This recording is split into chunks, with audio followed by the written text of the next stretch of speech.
Assalamualaikum teman-teman, berjumpa lagi di ruang belajar saya. Nah, di video kali ini saya membahas terkait kisi-kisi PPG dalam jabatan tahun 2022. Nah, untuk menjadi guru profesional, terdapat beberapa tahapan bagi calon peserta PPG dalam jabatan tahun 2022. Pastinya teman-teman sekalian semuanya membutuhkan belajar tentang berbagai soal tes yang akan diberikan untuk peserta PPG dalam jabatan seperti soal pedagogik, bidang studi, minat bakat, dan tes potensi akademik. Kemudian untuk dapat menjawab soal-soal yang diberikan calon guru nantinya juga akan diberikan kisi-kisi. Yang pertama perlu dipelajari kisi-kisi soal pedagogik untuk calon guru merencanakan pembelajaran. Selanjutnya, calon guru akan mempelajari beberapa hal dimulai dari merumuskan indikator, kompetensi, dan capaian pembelajaran. Nah, beberapa materi yang harus dipelajari terkait tes pedagogik diantaranya yang pertama, proses pembelajaran, media pembelajaran, penilaian, evaluasi pembelajaran, penyusunan RPP, silabus, dan lain sebagainya. Perlu dipelajari juga tentang proses pembelajaran sesuai dengan kaidah pedagogik guna memfasilitasi pengembangan potensi diri dan karakter peserta didik. Melaksanakan pembelajaran, tes dalam pedagogik ini juga calon guru diuji untuk bagaimana cara guru dalam melaksanakan pembelajaran untuk mewujudkan suasana, di mana dalam hal penilaian dan mengevaluasi pembelajaran. Dalam hal ini berarti berhubungan dengan penilaian guru terhadap otentik holistik terkait sikap, pengetahuan, serta keterampilan dari peserta didik. Nah, yang kedua, bidang studi. Untuk soal tes bidang studi, misalkan kalau guru kelas yang nantinya akan mengajar mata pelajaran IPA, matematika, IPS, PKN, dan bahasa Indonesia, selain itu juga guru mata pelajaran bahasa Inggris nanti akan diujikan terkait bidang studi bahasa Inggris. Begitupun dengan calon guru bidang studi lainnya akan diujikan soal sesuai dengan bidang studinya masing-masing. Nah, yang ketiga, minat bakat. Untuk soal minat yang akan diujikan adalah mengenai profesi tertentu ataupun tugas-tugas spesifik. Di antaranya minat terhadap profesi tertentu, yakni keterlibatan guru terhadap pendidikan maupun non-kependidikan pada perasaan senang dan sikap positif terhadap profesi guru. Selanjutnya, minat terhadap tugas-tugas spesifik guru diantaranya satu, mengenai intensitas keterlibatan guru pada bidang literasi dan kegiatan ilmiah. Yang kedua, intensitas guru dalam kegiatan layanan sosial.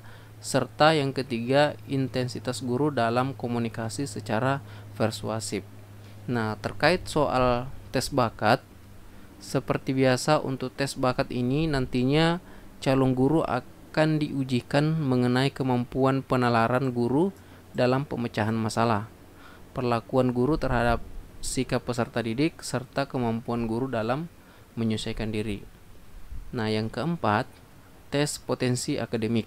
Nah, salah satu poinnya untuk tes potensi akademik yang perlu kita pelajari adalah seperti verbal atau hubungan kata, analitis, dan logis.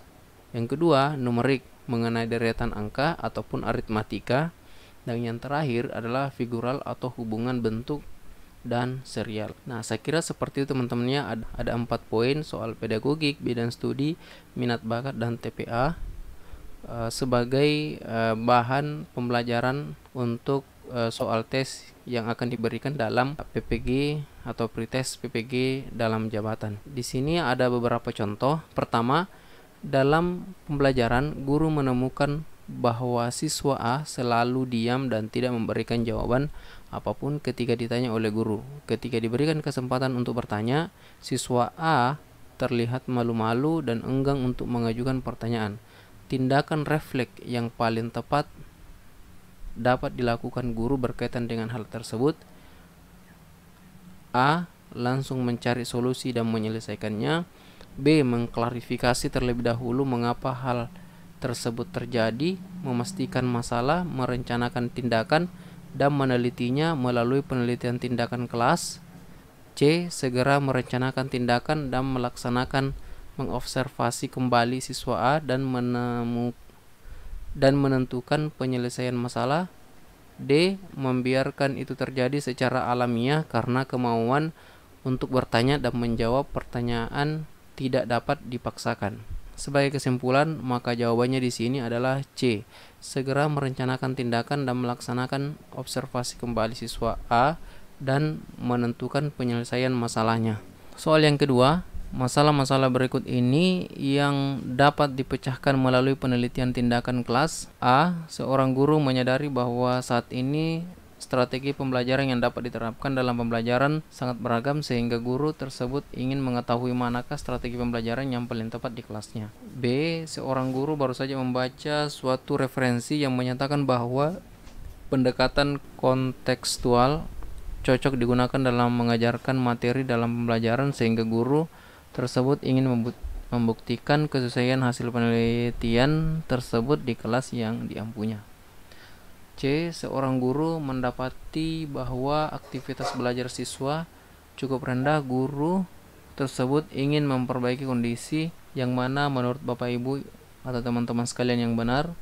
Sini saya simpulkan bahwasanya jawabannya adalah C. Seorang guru mendapati bahwa aktivitas belajar siswa cukup rendah. Guru tersebut ingin memperbaiki kondisi itu melalui pembaruan pembelajaran di kelas yang diampunya dengan menerapkan model pembelajaran berbasis masalah. Soal yang ketiga, hasil penilaian dari kajian terhadap kekurangan peserta didik digunakan untuk memberikan pembelajaran remedial dan perbaikan RPP serta proses pembelajaran yang dikembangkan guru untuk pertemuan berikutnya disebut penilaian formatif. Ya, jawabannya adalah B. Formatif. Soal yang kelima, di dalam standar proses pembelajaran dikemukakan bahwa pembelajaran itu harus interaktif. Maksud dari pembelajaran interaktif adalah A. Yang aktif tidak hanya guru tapi juga peserta didik. B. Peserta didik dan guru-guru sama aktif dan kreatif. C. Guru aktif menyampaikan materi kepada peserta didik. D. Peserta didik aktif menanyakan hal-hal yang belum jelas. Jawabannya adalah B. Peserta didik dan guru sama-sama aktif dan kreatif. Soal yang kelima, pengembangan kurikulum 2013 merupakan langkah lanjutan pengembangan kurikulum berbasis kompetensi yang telah dirintis pada tahun 2004 dan KTSP 2006 bila diurutkan mencakup kompetensi A. Kognitif, efektif, dan psikomotorik. B. Psikomotorik, kognitif, dan efektif. C. Pengetahuan, sikap, dan keterampilan secara terpadu. D. Sikap, pengetahuan, dan keterampilan secara terpadu. Jawabannya adalah A. Kognitif, efektif, dan psikomotorik. Soal ke-6, tujuan pembelajaran dari kompetensi dasar mata pelajaran dijabarkan langsung dari A. Kompetensi dasar, B. Kurikulum, C. Indikator, D. Standar kompetensi. Jawabannya adalah C. Indikator. Soal nomor 7, model pembelajaran yang tepat agar siswa mengorganisasi sendiri pengetahuannya. A. Problem based learning, B. Discovery learning, 3. Inquiry, D. Project based learning. Jawabannya adalah inquiry. Demikian contoh soal pretest PPG 2022 yang dapat dijadikan acuan untuk persiapan tes PPG.